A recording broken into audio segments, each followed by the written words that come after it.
Assalamualaikum warahmatullahi wabarakatuh. Innal hamdalillah nahmaduhu wa nasta'inuhu wa nastaghfiruhu wa nastahdihi wa natubu ilayh.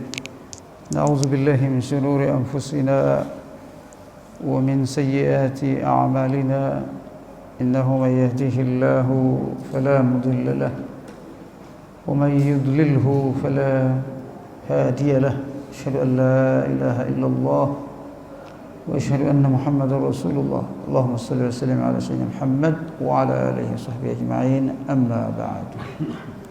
Bapak, ibu-ibu jemaah subuh yang dirahmati Allah SWT,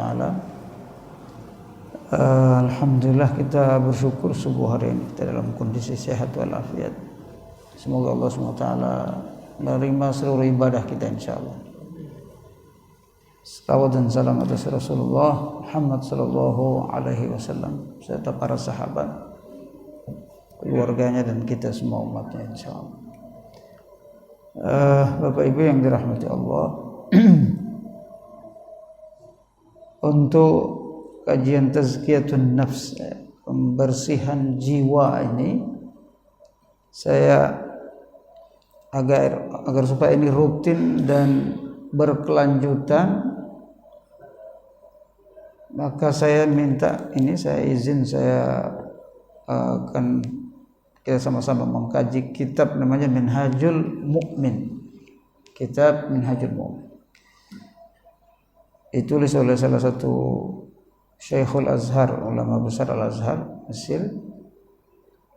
Kitab ini melanjutkan kitab sebelumnya sebenarnya yang ditulis oleh Imam Syekh Abu Bakar Al-Jazairi, ulama dari Madinah, yang judulnya itu Minhajul Muslim. Nah, ini lebih meningkat lagi menjadi Minhajul Mu'min. Kitab ini Bapak Ibu bertujuan meningkatkan level kita sekedar muslim itu menjadi mukmin, ya. Karena ternyata memang hampir umat Islam ini hampir 80% itu muslim. Bukan muslim orang Islam maksudnya, ya. Muslim level keimanannya itu muslim. Muslim itu dalam Al-Quran Allah menjelaskan adalah level di mana orang masuk Islam hanya sekedar fisik saja, sekedar verbalistik. Apa itu verbalistik? Dia baca doa tapi di mulut doang, sholat gerakan doang, nggak masuk ke hati, nggak seperti bertemu Allah itu, ya, tidak seperti dia berbicara sama Allah. Itu 80% umat Islam. Nah, perlu dikuatkan iman ini, muslim itu menjadi mukmin. Allah berfirman, wa qalatil a'rabu amanna qul lam tu'min walakin qulu aslamna walamma yadkhulul imanu fi qulubihim. Orang Badui itu mengklaim dirinya udah mukmin. Lalu Allah tegur, katakan wahai Muhammad kepada orang Badui itu, kamu itu belum mukmin tapi muslim. Kenapa masih mukmin? Masih muslim belum mukmin? Karena iman itu belum menancap kuat di hatimu. Jadi beda ya, mukmin dan muslim. Muslim itu mukmin. Mukmin itu kata Allah SWT dalam surat Al-Mu'minun, suratnya Al-Mu'min. Mukmin itu adalah qad aflahal mu'minun alladzina hum fi salatihim khashi'un. Dalam surat Mu'min, mukmin itu kalau dia salat dia khusyuk, Pak. Khusyuknya itu ya seperti bertemu Allah SWT. Ka'annaka tarahu, akan engkau melihat Allah. Kalau muslim itu yang penting kewajibannya gugur. Itu muslim, Pak. Indikator muslim itu begitu, ciri-cirinya. Sholatnya buru-buru,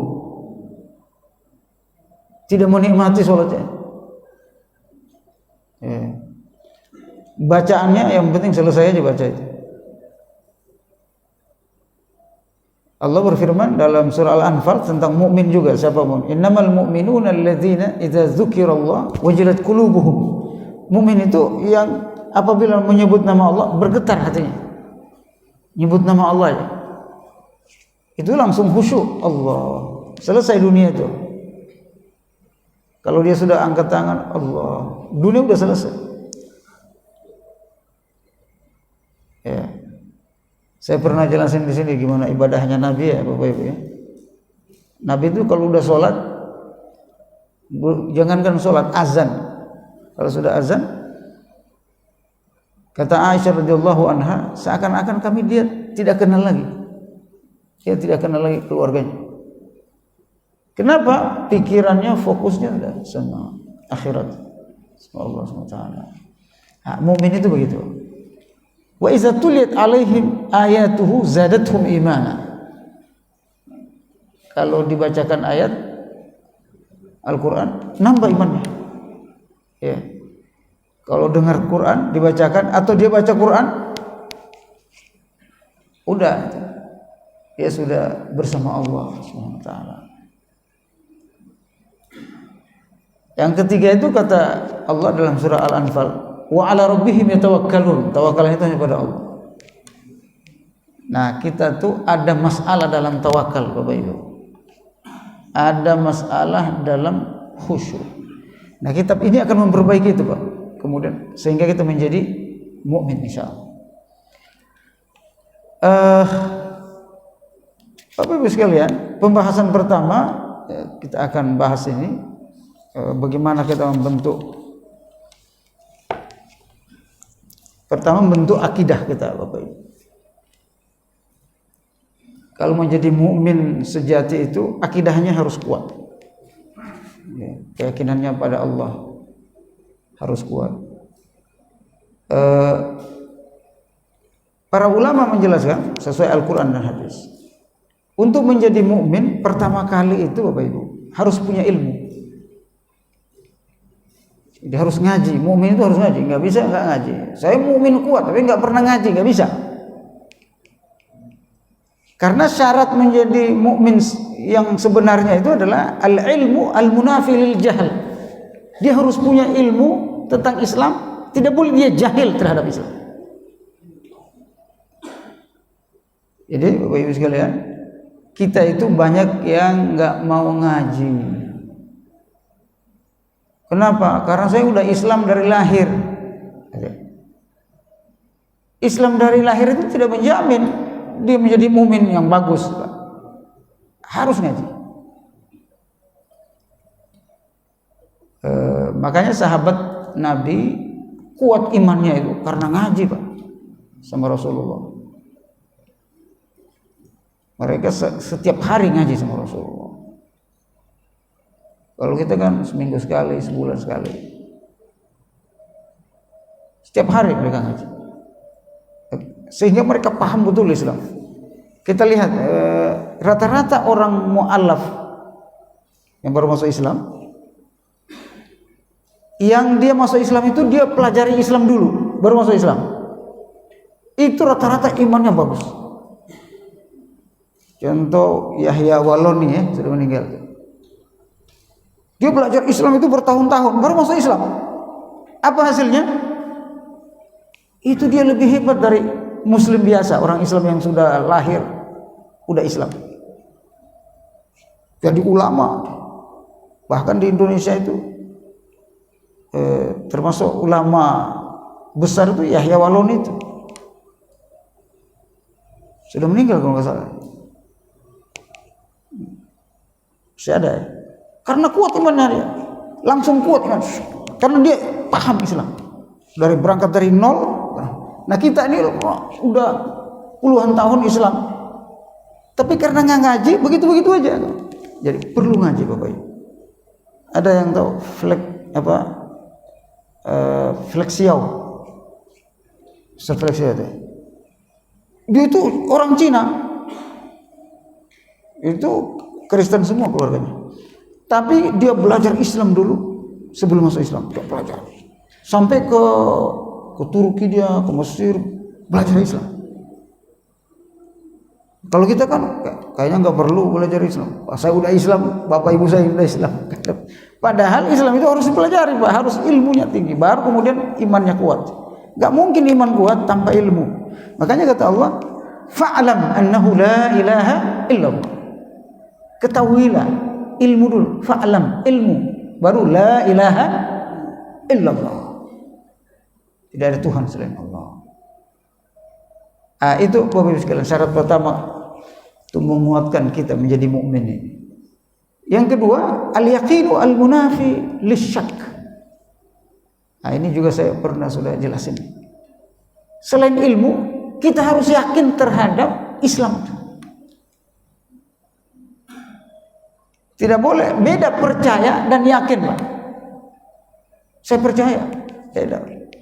Percaya itu bisa karena dia lihat, saya percaya. Oh, ini masjid apa namanya? Baitur Rahim. Itu namanya percaya. Karena dia udah lihat. Tapi di mata saja, di fisik saja. Tapi kalau yakin Bapak Ibu, percayanya itu dia masukin ke dalam hati, lalu dia nikmati. Yakin. Makanya keyakinan itu pun ada 3 kan. Kemarin sudah saya jelasin sebelumnya pada pertemuan beberapa bulan lalu. Yakin itu ada namanya ilmul yakin, ada namanya ainul yakin, ada hakul yakin. Yakin juga kita ini, Pak. Keyakinan kita juga berbeda-beda. Ada orang itu yakinnya itu hanya sekedar tahu aja.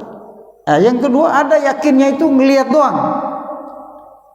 Yang ketiga yang paling tinggi hakul yakin. Yakinnya itu di dalam hati dan dia rasakan. Pertolongan Allah, rahmat Allah ke dia itu dia rasakan setiap hari. Subhanallah.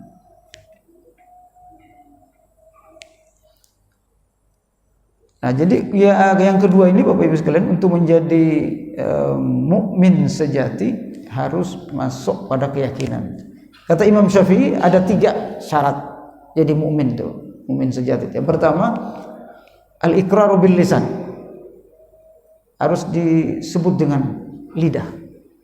La ilaha illallah. Tidak ada Tuhan selain Allah. Asyhadu an la ilaha illallah. Aku bersaksi, bersumpah, berjanji tidak ada Tuhan selain Allah. Kemusyrikan enggak ada lagi di sini, Pak.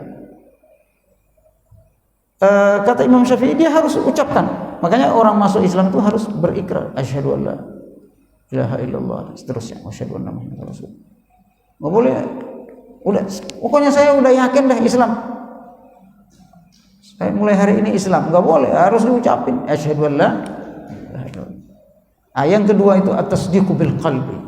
Syarat mukmin itu disebut iman, dia harus yakin dengan hati, kata Imam Syafi'i. Tasdiqun bil qalbi. Percayanya itu harus masuk ke dalam hati. Yang ketiga al-a'malu bil arkan, harus diamalkan keyakinannya itu, keimanannya itu dengan fisiknya. Dia kerjakan itu. Enggak, saya kuat iman saya, tapi sholatnya jarang-jarang, enggak bisa. Saya kuat imannya, tapi zakatnya enggak pernah. Saya kuat imannya, tapi puasa enggak mau. Saya kuat imannya, tapi sholat tahajudnya enggak pernah. Jadi harus al-a'malu bil arkan, baru klop dia menjadi mukmin sejati, Bapak Ibu. Yang ketiga Bapak sekalian, orang mukmin itu harus al-qabulu al-munafi lirrad. Dia harus menerima semua konsekuensi iman itu. Jadi kalau dia sudah mengaku beriman, maka seluruh ajaran Islam itu harus dia terima, Pak. Oh, boleh, ini saya nggak cocok dengan saya, ini ajaran Islam. Oh, boleh, harus diterima penuh. Yang keempat, Bapak sekalian, Ini ada ayat-ayatnya semuanya. Semua saya nggak baca biar agak cepat sedikit. Ya. Jadi jangan seperti kebanyakan orang mukmin, orang muslim sekarang. Dia mengaku beriman, tetapi tidak menerima syariat Allah. Menyombongkan diri. Udahlah, nggak usah pakai syariat Islam segala, teroris itu. Kalau masih ada begitu, itu masih muslim, Pak, bukan mukmin. Karena tidak masuk syarat-syarat mukmin. Kalau mukmin itu dia terima semua apa yang dari Allah dan Rasulnya. Kata Allah SWT, maka nali mu'minin wala mu'minatin, tidak disebut mukmin maupun laki maupun perempuan. Idza qadallahu wa rasuluhu amran, apabila Allah dan Rasulnya memutuskan suatu urusan, mewajibkan, menghalalkan dan seterusnya, menghalalkan. Dia punya pilihan lain. Ayyakuna lahumul khiyara. Dia punya pilihan lain. Enggak, saya enggak mau yang gitu. Islam itu dipilih-pilih sama dia. Yang enak aja menurut dia itu. Enggak bisa. Kata Allah, ini enggak boleh. Mukmin begini enggak bisa disebut. Yang keempat itu Bapak Ibu sekalian, al-inqiyadu al-munafi lit-tark. Setelah menerima tadi, dia harus tunduk. Bukan cuma sekedar menerima, tunduk, patuh. Ya. Sami'na wa ata'na terhadap semua perintah itu. Walaupun dia belum paham. Sami'na wa ata'na, kalau ini dari Allah dan Rasul, sami'na wa ata'na. Itu. Bapak Ibu. Kalau zaman kita kan kebanyakan orang Islam itu yang dia terima itu yang masuk akalnya doang. Bahkan ada yang lebih parah lagi, yang dia terima itu ajaran Islam yang menguntungkan doang.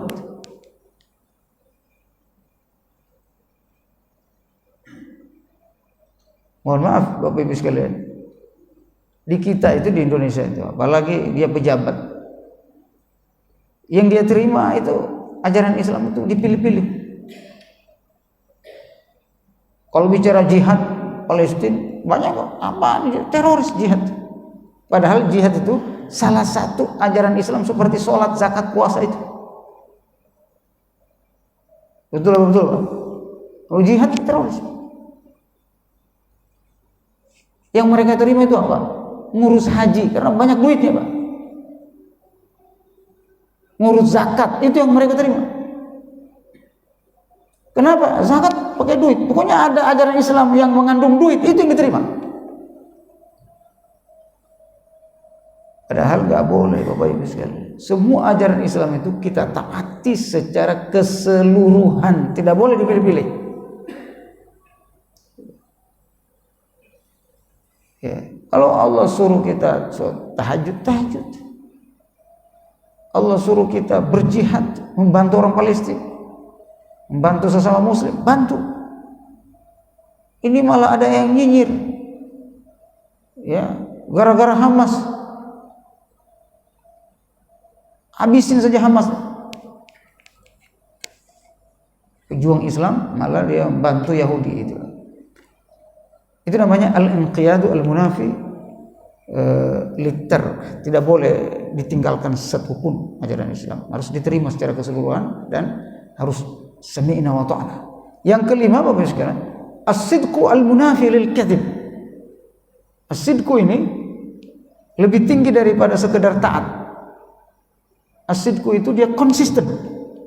Kalau dalam perusahaan itu dia udah masuk perusahaan, dia udah terima semua syaratnya, harus ada namanya sustainable, kontinuitas, terus dia lakukan sampai mati gitu, Pak.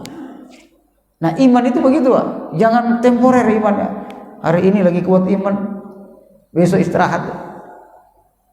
Gak boleh, terus gitu sampai dia mati. Makanya kata Allah, wa'bud rabbaka hatta ya'tiyakal yaqin. Sembah itu Allah sampai kamu mati, tidak boleh berhenti. As-sidqu, jujur, benar, konsisten dengan apa yang dia lakukan itu. Ulama dulu begitu Bapak sekalian, para salafus soleh. As-sidqu ini kendati dia dipecat kalau bertentangan dengan akidah, saya nggak mau. Kalau kita kan bertentangan dengan akidah, kita cari jalan lain gitu, cari pembenaran ya. Misalnya orang yang mencatat riba, yang makan riba, yang menulis riba, dosanya sama Pak. Ketika dengar hadis ini, oh saya nggak mampu nih, kalau saya ninggalin riba miskin saya, terus saya makan riba. Nah ini nggak konsisten, tidak jujur dengan agamanya. Nah, ini agak berat memang. Tapi untuk menjadi mukmin harus kayak gini. Ada kawan-kawan jamaah saya itu, direktur bank berhenti dari bank. Ini riba, konsisten nih. Kalau sudah Allah katakan A, walaupun dia gajinya puluhan juta ditinggal.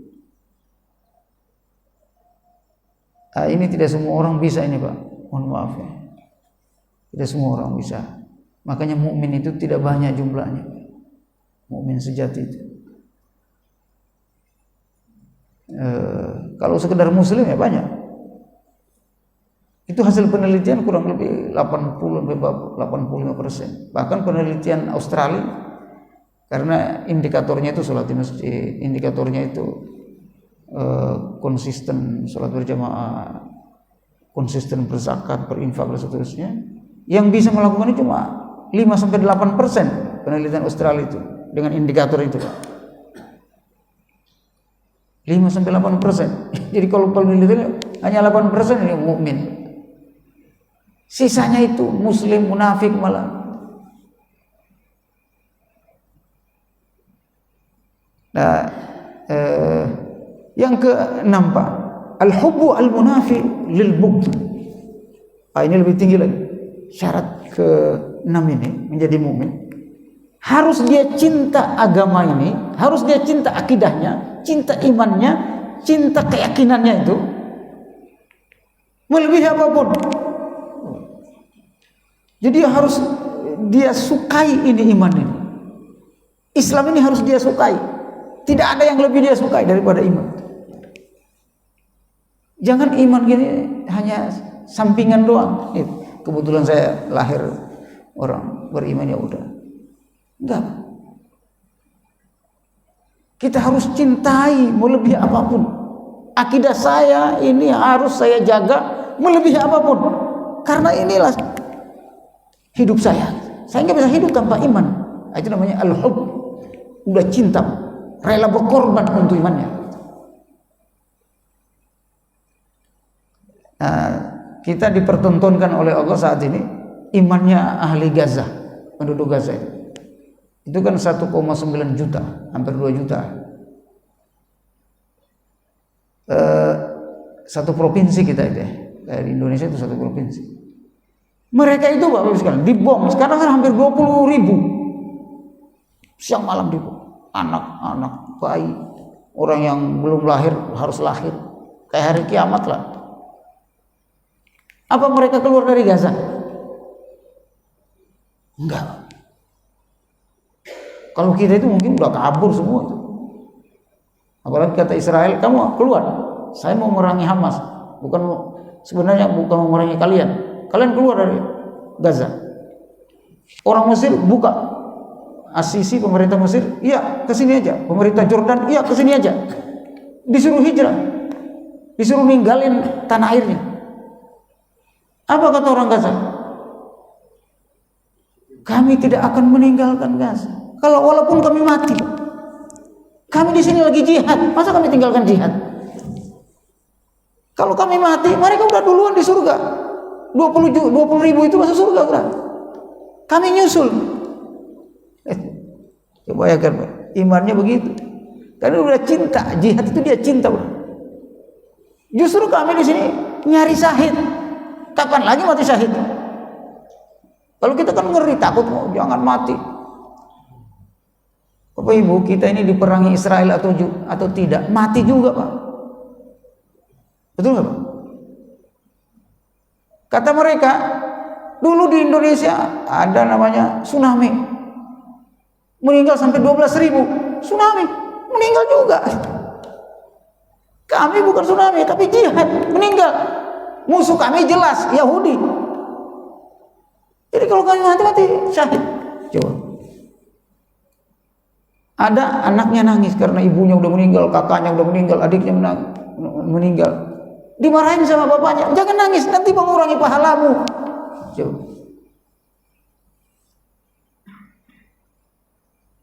Ada anak-anak dibom, hancur separuh badannya.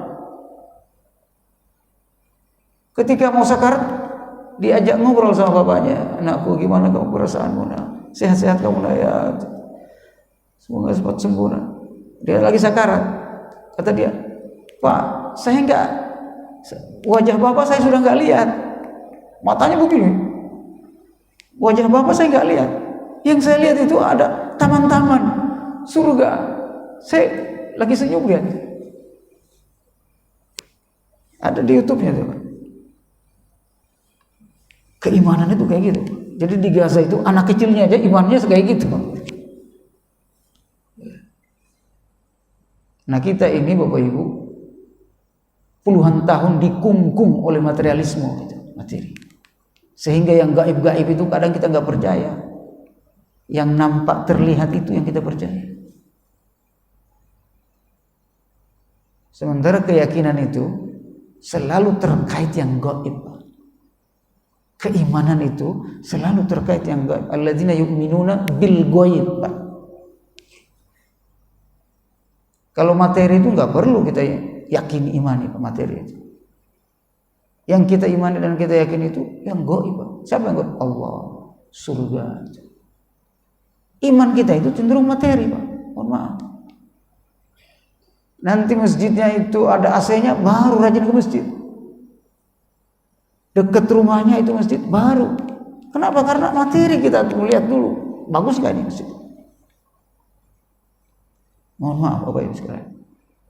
Kita itu bergantung pada benda. Besar sekali. Bukan bergantung lagi sama Allah, tapi bergantung sama benda. Kenapa nggak ke masjid? Nggak ada motor. Bergantung sama benda.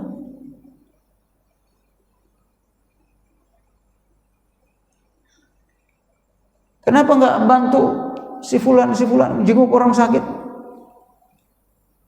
Lagi capek, istirahat dulu. Kita itu bagus sekali. Mohon maaf. Jadi ini agak keras Ustaz. Bukan keras, memang tuntutan iman itu begitu. Jadi nggak ada iman itu untuk menguatkan iman itu kita leha-leha, nggak ada Pak. Butuh perjuangan untuk menguatkan iman itu. Makanya kata Allah, am hasibtum an tadkhulul jannah? Kalian ngira masuk surga begitu saja? Memang surga itu murah. Kata Allah. Ini surah Al-Baqarah Pak, surah Al-Imran, surah Al-Anfal, surah At-Taubah. Berulang-ulang. Am hasibtum an tadkhulul jannah? Apakah kalian mengira masuk surga begitu saja? Walamma ya'tikum mathalul ladzina khalau min qablikum. Sebelum Allah menimpakan ujian, cobaan seperti orang dulu dicoba oleh Allah. Apa itu? Masathumul ba'sa'u. Mereka ditimpa kesulitan,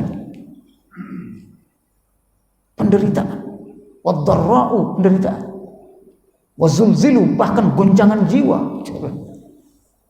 Jadi untuk menguatkan iman masuk surga itu Pak, Allah kadang menguji kita dengan goncangan jiwa.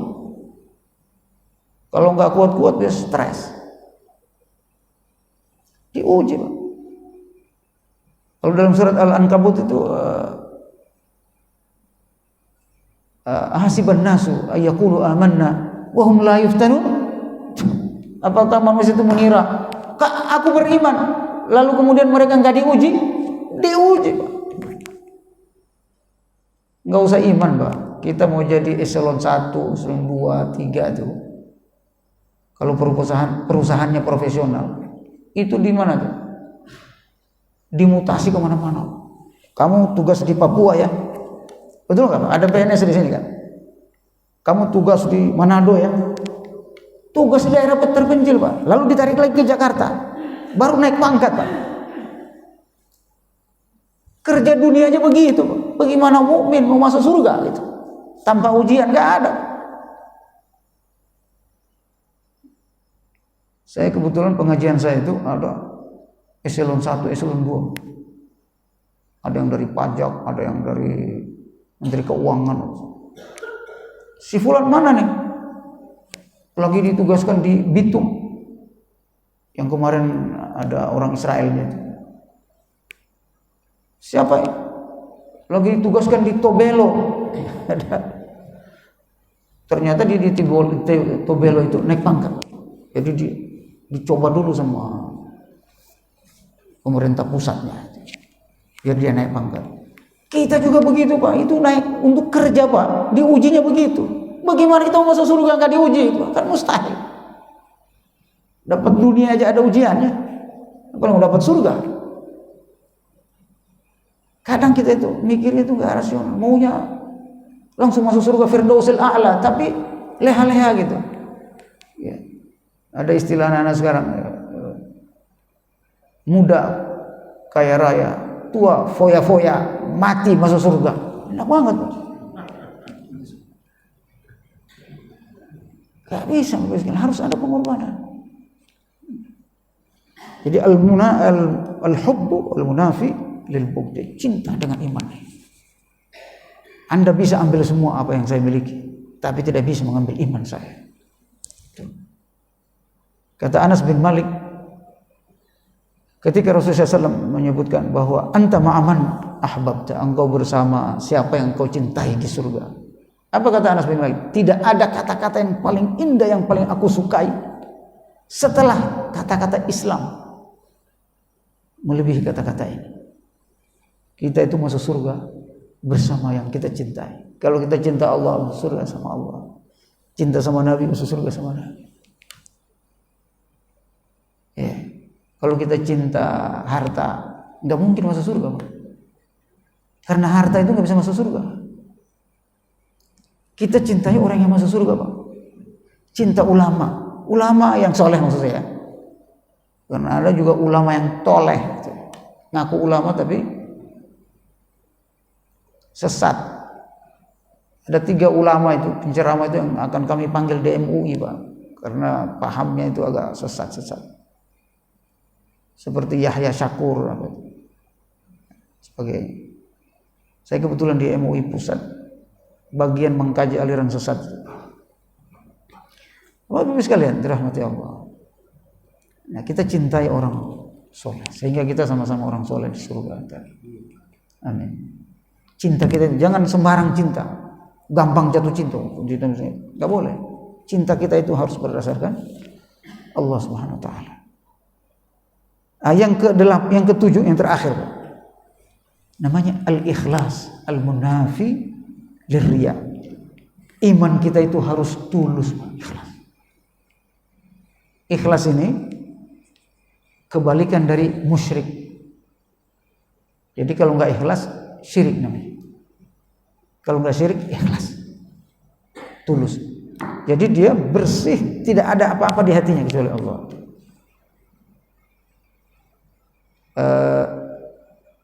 Ikhlas itu dalam Al-Quran itu seperti orang yang ngambil susu memeras susu dari sapi perah itu. Nah, susu murni itu yang tidak bercampur dengan kotoran, pipisnya dan seterusnya itu, lalu kemudian ada susu murninya, itu namanya ikhlas dari kata itu. Jadi susu murni yang tidak tercampur apapun. Begitu juga iman kita, nggak boleh bercampur apapun, Pak. Harus murni, tulus.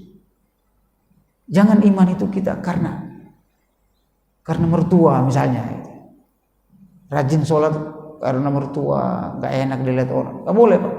Karena Allah aja. Iman itu harus al-ikhlas, al-munafi lirriya. Jangan kita melakukan apapun karena dilihat orang. Masa bodoh orang, Pak. Saya dengan Allah. Nah, iman itu harus seperti ini, Bapak Ibu sekalian. Sedikit lagi. Wa min usulil ibadah, min tauhidil ibadah. Nah, dalam ibadah kita kadang mensekutukan Allah. Hati-hati. Dalam ibadah kadang kita mensekutukan Allah. Apa itu? Ibadah itu apa saja, Pak? Jadi ibadah itu ternyata bukan cuma sholat, puasa, zakat, Bapak Ibu. Ibadah itu seluruh bentuk hubungan kita dengan Allah, itu ibadah. Bapak berdoa, itu ibadah, Pak.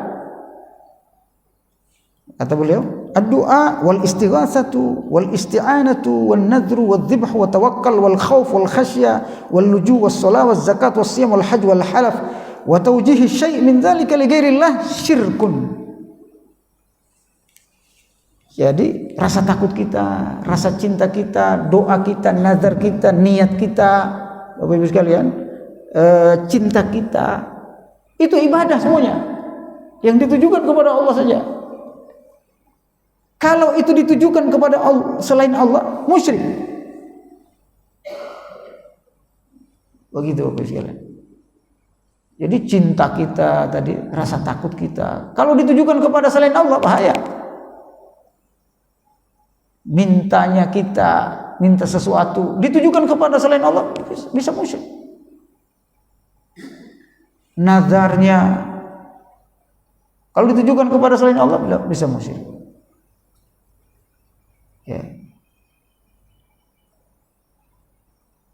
Yang berikutnya adalah at-taslimu war-ridha wat-ta'ah al-mutlaqah wal mahabbatul kamilah lillahi wa lirrasulih wal imanu billahi subhanahu wa ta'ala. Bahkan emosional kita ridho atau tidak itu. Ridho pasrah. Saya ridho deh. Ridhonya juga karena Allah, enggak boleh yang lain. Pasrahnya juga kepada Allah. Saya pasrah aja deh. Mau diapain juga nggak boleh pasrah begitu doang, tapi pasrahnya sama Allah. Makanya tawakal itu, Pak, ada 3, Pak, tawakal. Hati-hati salah tawakal kita. Makanya tadi diantara ciri mukmin itu wa 'alallahi falyatawakkalul mu'minun wa 'ala rabbihim yatawakkalun. Hanya kepada Allah mereka bertawakal. Hati-hati Bapak Ibu sekalian, banyak orang tawakalnya itu salah. Dia tawakal tapi mengandalkan jabatannya. Itu enggak tawakal namanya. Kalau sudah tawakal itu enggak ada lagi kita mengharapkan manusia, makhluk. Kata Ibnu Qayyim al-Jauziyah ada 3 tawakal. Yang pertama, tawakal bermakna mewakilkan. Udah jadi bahasa Indonesia, Pak, tawakal wakil. Misalnya saya ini tas ini saya untuk menyampaikan ke atas, saya wakilkan Bapak. Itu tawakal. Tawakal paling rendah itu, Pak. Jadi dia nasibnya itu dia wakilkan kepada Allah. Kalau wakil itu mewakili, ini milik penuh kepada orang yang diwakilkan atau enggak? Belum kan? Nah itu makanya tawakalnya yang rendah. Jadi kalau tawakal hanya mewakilkan, saya artinya dia masih harap-harap ini, masih harap bahwa ini masih miliknya gitu. Nah tawakal yang kedua itu yang agak tinggi, menyerahkan. Tadi mewakilkan, mohon maaf, yang tawakal yang kedua itu menyandarkan. Dia sandarkan, saya ini nasib saya ini semua udah saya sandarkan kepada Allah. Saya kalau dapat apa-apa, saya kembali kepada Allah. Kalau ada apa-apa, kembali kepada Allah. Itu namanya nyandar. Menyandarkannya kepada Allah. Nah ini juga terkadang dia ambil lagi. Terkadang dia bersandar, kadang enggak. Memang agak jelimet sedikit karena ini pemahaman ada tasawufnya sedikit Bapak Ibu sekalian. Tawakal yang ketiga yang paling tinggi itu nyerahin seluruhnya ini. Seakan-akan dia tidak punya lagi itu. Maksudnya apa? Kata Ibnu Qayyim al-Jauziyah, bahasa mereka itu, bahasa para ulama itu. Tawakal yang paling tinggi itu kal mayyit fi yadil ghasil seperti jenazah di tangan orang yang memandikannya. Tawakal yang paling tinggi begitu, Pak. Seperti jenazah. Apa itu jenazah? Kita kalau sudah meninggal, kita masih ngatur diri kita nggak, Pak? Tawakal paling tinggi itu seperti jenazah lagi dimandiin sama orang lain. Tawakal itu paling tinggi itu, Bapak sekali. Jadi kalau sudah tawakal, nggak usah lagi kita ngandalin pikiran kita, perasaan kita, pekerjaan kita, jabatan kita. Tak boleh. Tawakal paling tinggi itu diserahin semua sama Allah. Walaupun kita raja, kita kan kadang tawakal kita yang biasa kita lakukan, saya serahin sama Allah deh. Tapi dia masih mikir, nanti kalau terjadi begini, nanti begini. Dia masih ngarapin, otaknya masih berjalan gitu, mikirin itu. Nah, tawakal yang asli itu Bapak Ibu sekalian, yang paling tinggi itu nggak ada lagi, sudah sama Allah. Kalau ditanya bagaimana? Nah, tawakalnya orang Gaza itu Bapak Ibu sekalian udah sampai pada level itu. Ada bapak-bapak ditanya, seumur-umur Bapak Ibu sekalian, hancur rumahnya, hancur kampungnya, udah rata dengan tanah. Ada wartawan nanya, ini nggak ada lampu, nggak ada makanan, nggak ada air, nggak ada bensin, nggak ada apa. Bagaimana Bapak hidup, bisa hidup? Jawabannya senyum sambil angkat tangan. Maksudnya ada Allah. Ente kok risau banget itu, takut banget? Ada Allah. Padahal baru hancur. Kalau kita kan mau nangis, Pak. Dia senyum aja. Itu tawakal hebat, Pak. Seakan-akan dia hidup di dunia dia syarat aja, syarat doang gitu. Semua sudah diatur sama Allah. Nah, memang untuk sampai pada tawakal kayak gini ini butuh proses Bapak Ibu. Nah, di antara prosesnya itu harus ngaji memang. Jadi jangan sampai kita tawakalnya yang salah tadi kita anggap udah benar tuh tawakal tuh. Jadi dia nunjuk semua. Kata dia apa? Terus bagaimana kalau kamu dibom lagi? Kan Israel masih bom terus. Allah yang melindungi kami, gitu. Dia malah heran sama yang nanya itu. Kok ente risau banget? Ente takut banget? Ya Allah yang Bapak Ibu sekalian, tawakal itu harus seperti itu. Gak perlu kita takut masa depan, takut enggak, itu urusan Allah itu loh. Ngapain otak kita sibuk mikirin itu? Urusan Allah. Memang ente tahu yang gaib. Nah, Bapak Ibu sekalian dirahmati Allah, kalau bisa tuh kita tuh tawakalnya seperti itu. Tapi memang butuh proses, Bapak. Oleh karena saya simpulkan bahwa kita ini, iman kita itu masih berproses, Bapak Ibu. Belum final, makanya kita ngaji itu. Kenapa Pak Buntoro ini minta kita ngaji jadwal ini, meningkatkan itu, Bapak sekalian. Nah, kitab ini berusaha meningkatkan pada level. Kita ini kalau sudah beriman semua, Pak, nyaman hidup ini. Nggak ada itu stres, tensi naik mikir, nggak ada, Pak. Kalau sudah imannya, tawakalnya kuat. Ya. Ada anak muda di Gaza itu hancur juga rumahnya, yang hidup tinggal kucingnya doang. Anak istrinya mati semua, tinggal sendiri dia. Diwawancarai sama Al Jazeera itu, senyum aja dia. Dia bilang ini sudah keputusan Allah, ini takdir Allah kepada kami begini. Udah. Terus ente tadi enggak. Saya nanti kalau kena bom nyusul di surga. Coba. Jadi saya tulis di media itu, saya nulis sama kawan-kawan di grup-grup itu. Kayaknya Allah ini sengaja itu. Ya, Gaza itu dibom itu untuk memperlihatkan model, contoh, teladan iman, tawakal itu kayak gitu tuh aslinya. Karena kita selama ini kehilangan model, Pak. Betul-betul, Pak. Kehilangan contoh kita. Kadang tawakal itu dalam diskusi doang, ceramah doang. Ini fakta, modelnya tuh kayak gitu. Ada ibu-ibu, Bapak Ibu sekalian, meninggal suaminya, anaknya kena bom. Langsung alhamdulillah, mereka duluan, ntar saya nyusul. Coba.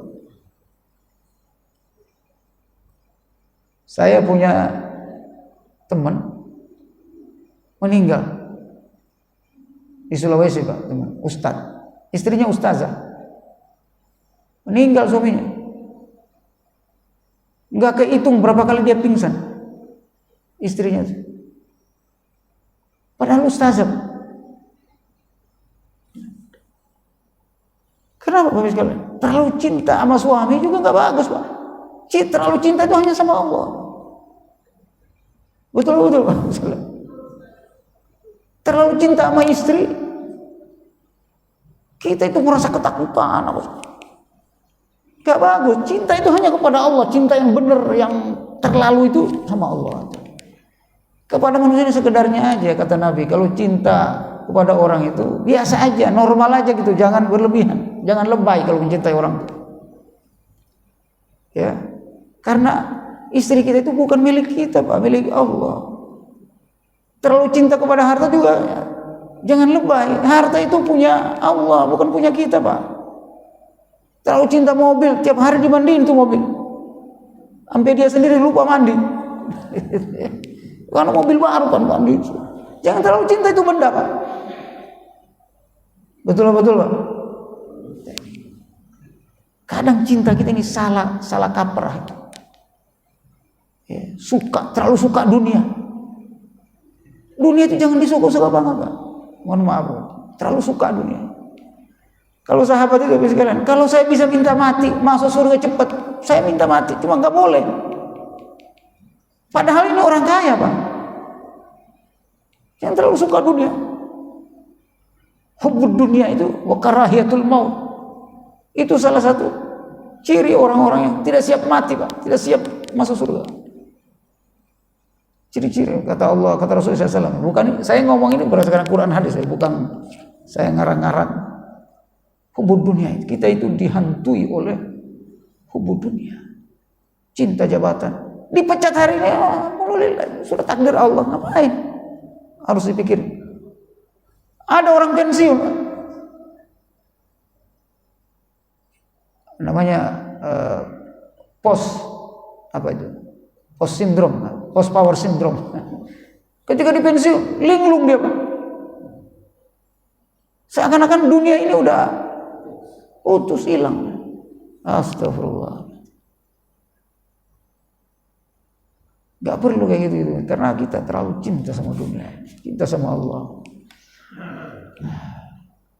Oh, ini teori, bukan teori, Pak. Ini memang mestinya kita seperti itu. Allah inginkan kita seperti itu. Baru kita layak masuk surga itu, Pak. Ya, karena kita ini bersusah-susah begini ini, ya bukan bersusah-susah begini. Itu hanya sementara, Pak. 60 tahun, 70 tahun paling maksimal. Kita masuk surga, menikmati surga itu abadi selama-lamanya. Nah, jadi begitu cara berpikirnya itu begitu. Kok iman ini ternyata agak ribet? Karena masalah, karena ini sementara gitu. Karena kita akan masuk surga itu abadi selama-lamanya, Pak. Di sana kita tuh nggak boleh lagi sholat, nggak boleh lagi beramal di sana, Pak. Itu. Kita tinggal menikmati. Masa kita dikasih hadiah abadi selama-lamanya, malas-malas juga, kan nggak mungkin. Ya. Nah ini Bapak Ibu sekalian, nanti kalau kita teruskan kepanjangan. Udah mau syuruk, ada yang ditanyakan Bapak Ibu sekalian? Kita cukup saja, silakan Bapak.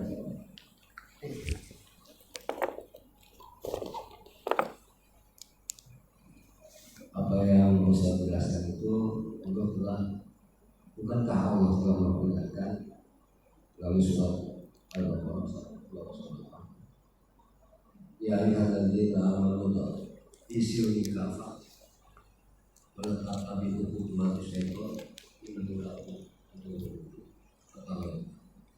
kedua termasuk kata di sini khususnya di dalam surat Al-Baqarah dan kira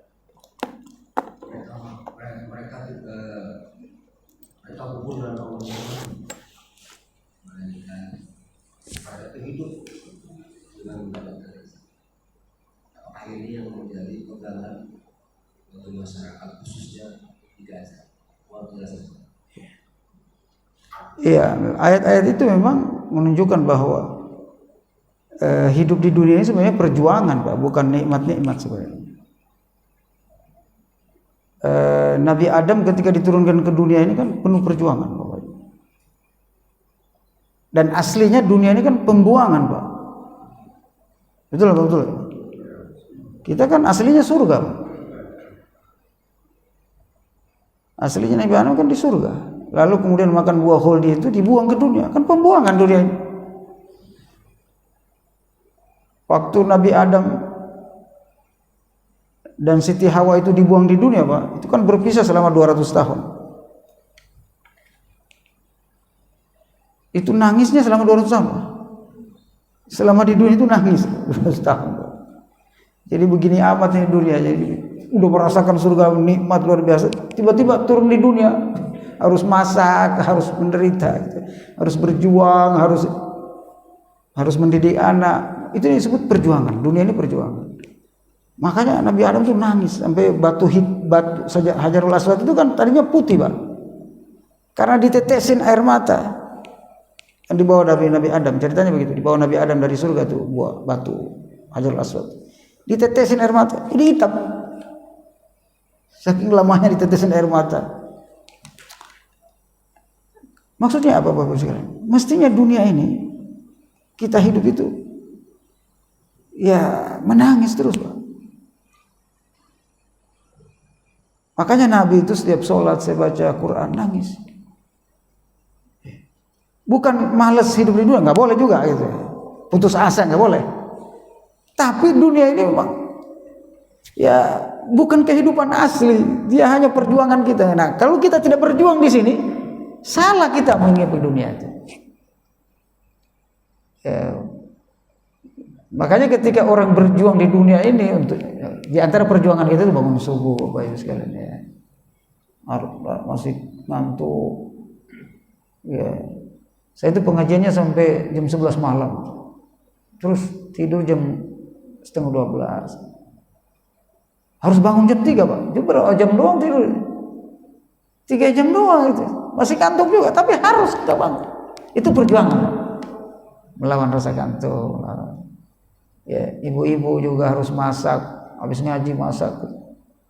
Harus dilakukan karena perjuangan. Berbakti pada suami itu ya, lain. Kita juga cari setelah ini masuk kantor apa segala, kerja, jualan. Perjuangan hidup ini, Pak, sekalian. Bukan senang-senang gitu. Nanti senang-senangnya di akhirat gitu. Okay. Nah, makanya kata Allah tadi dalam surah Al-Imran itu, "Wala tahsabanna alladziina qutilu fi sabilillah amwata." Jangan kalian nyangka orang meninggal di jalan Allah, lagi berjuang untuk agama Allah itu meninggal. Jangan kalian anggap dia meninggal. Pindah doang, Pak. Pindah alam doang.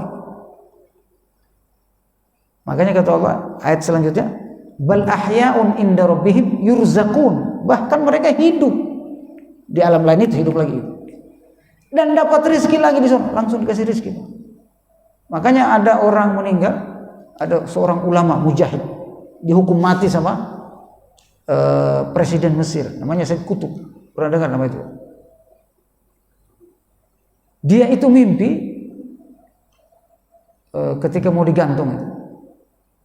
Sehari sebelum digantung, dia mimpi, Bapak sekalian, melihat rumah indah sekali, lengkap dengan fasilitasnya. Kalah rumah di dunia ini, Bapak sekalian. Dia berlantai-lantai, istana luar biasa ini. Mohon maaf, bukan dia yang mimpi, teman yang satu penjara itu. Lalu dia nanya, untuk siapa ini rumah ini, istana ini? Dalam mimpinya itu dijawab, untuk temanmu yang mau meninggal besok. Jadi mereka, Bapak sekalian, sebelum ini udah dia lihat tempat tinggalnya. Makanya para syuhada Gaza itu ada yang meninggal tertawa, Pak, senyum, benar-benar tertawa, Pak. Ya, bukan kayak kita, jenazah kita itu kan ya sedikit agak senyum. Kalau mereka itu tertawa Bapak sekalian, sampai kelihat giginya. Karena apa? Dikasih lihat, darinya dikasih lihat, surganya dikasih lihat. Kayak anak tadi, di videoin Pak, lihat di YouTube itu. Anaknya begini, nggak berkedip matanya. Dipanggil-panggil sama ayahnya, dia dengar suara ayahnya, antara suara surga dan suara bapaknya itu. Wahai anakku, apa kamu rasakan? Nah, gimana kamu? Kata ayah, saya nggak dengar, saya nggak lihat engkau, tapi saya dengar suaramu. Padahal matanya terbuka, bapaknya di sampingnya. Saya nggak lihat engkau ya, ayah, saya nggak lihat. Yang saya lihat sekarang itu, jadi Allah rubah penglihatannya, Pak. Sudah di alam lain.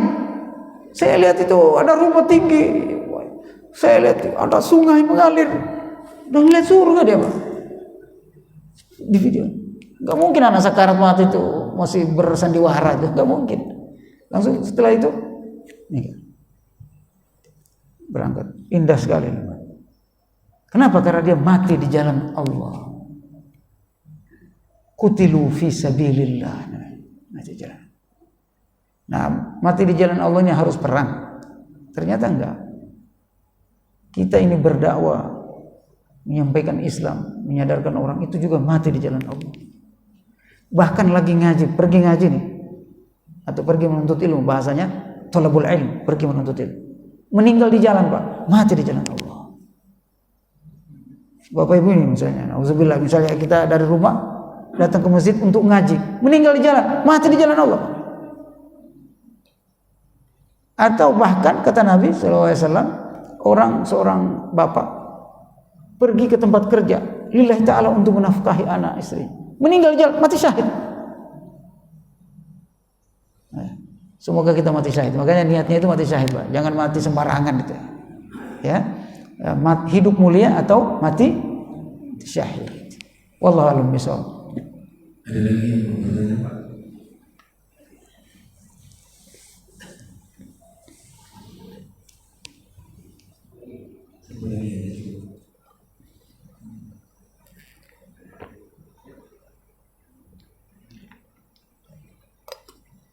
Bismillahirrahmanirrahim.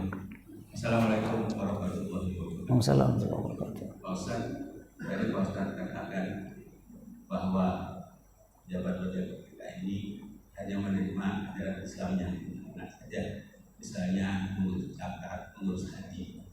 Apakah ada usaha dari Indonesia untuk mengingatkan jabat kita? Terima kasih Pak Ustaz, mohon penjelasannya. Iya.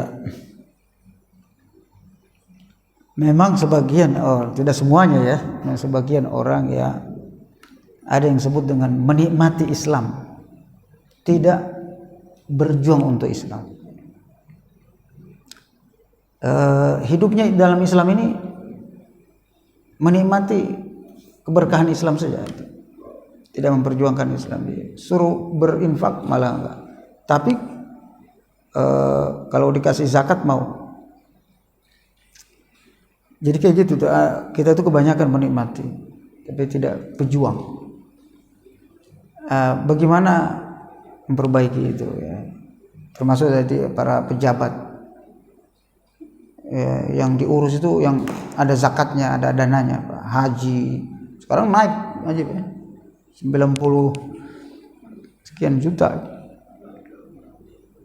Dan anehnya itu kita nabung selama 30 tahun, 40 tahun. 25 juta itu sekarang udah habis katanya. Jadi dana haji itu 3 tahun sudah habis, 3 tahun ke depan.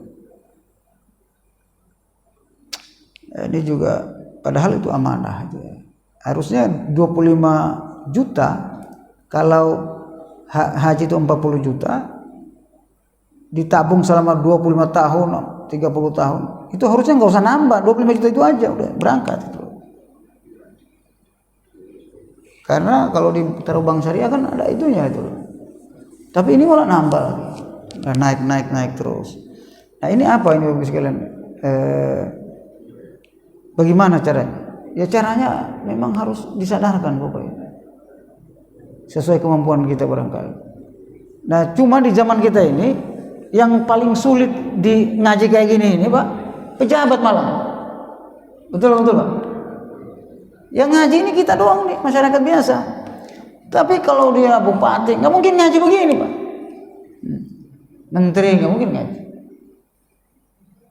Kalaupun mereka ngaji, manggil ustadz yang mereka sukai. Ya, panggil di kantornya ceramah, tapi yang disukai saja. Itu pun yang liberal kadang yang dipanggil. Ya. Jadi susah kita memperbaiki itu juga. Makanya kita doakan saja biar dapat hidayah insyaallah. Yang terakhir kita doakan. Wallahu a'lam bishawab. Baik, mari kita tutup sekalian dengan doa, khususnya doa kepada orang saudara kita di Palestina insyaallah. Mudah-mudahan keberkahan jihad mereka kita juga dapat ya. Pahala jihad mereka kita juga dapat insyaallah. A'udzubillahi minasyaitonir rajim. Bismillahirrahmanirrahim. Alhamdulillahil alamin. Allahumma shalli wa sallim ala sayyidina Muhammadin wa ala alihi washabbihi ajma'in. Allahumma inna nas'aluka al-huda wat-tuqa wal-'afafa wal-ghina. Allahumma arinal haqqa haqqan warzuqna ittiba'ah wa arinal batila batilan warzuqna ijtinabah. Allahumma zidna 'ilman warzuqna hifzan wa fahma. Allahumma ansur ikhwanana al-muslimin al-mujahidin fi Palestin fi Gaza. اللهم انصرهم نصرا عزيزا معزرا اللهم اشف مرضاهم وارحم امواتهم وفرج كربهم يا رب العالمين اللهم استرهم واحفظهم من اسرائيل يا رب العالمين اللهم عليك باسرائيل ومن اعوانهم اللهم اخصهم عددا واقتلهم بددا ولا تغادر منهم احدا اللهم زلزل الارض تحت اقدام جيوش اسرائيل الصهيونيين اللهم زلزل الأرض تحت أقدامهم وأنزل الرعب في قلوبهم وأهلكهم كما أهلكت عاد وفرعون وثمود اللهم أرسل إليهم طيرا أبابيل ترميهم بحجارة من سجيل واجعلهم كعصف مأكول اللهم يا منزل القرآن وما يجري السحاب ويا حازم الأحزاب اهزمهم يا رب العالمين إنك على كل شيء قدير ربنا آتنا في الدنيا حسنة وفي الآخرة حسنة وقنا عذاب النار صلى الله على سيدنا محمد وعلى آله وصحبه وسلم والحمد لله رب العالمين سبحانك اللهم وبحمدك أشهد أن لا إله إلا أنت أستغفرك وأتوب إليك. Kurang lebihnya saya mohon maaf. Terima kasih atas perhatian. Assalamualaikum warahmatullahi wabarakatuh.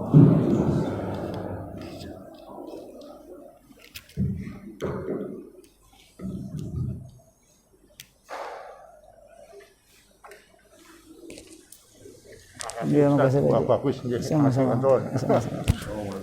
Sama-sama.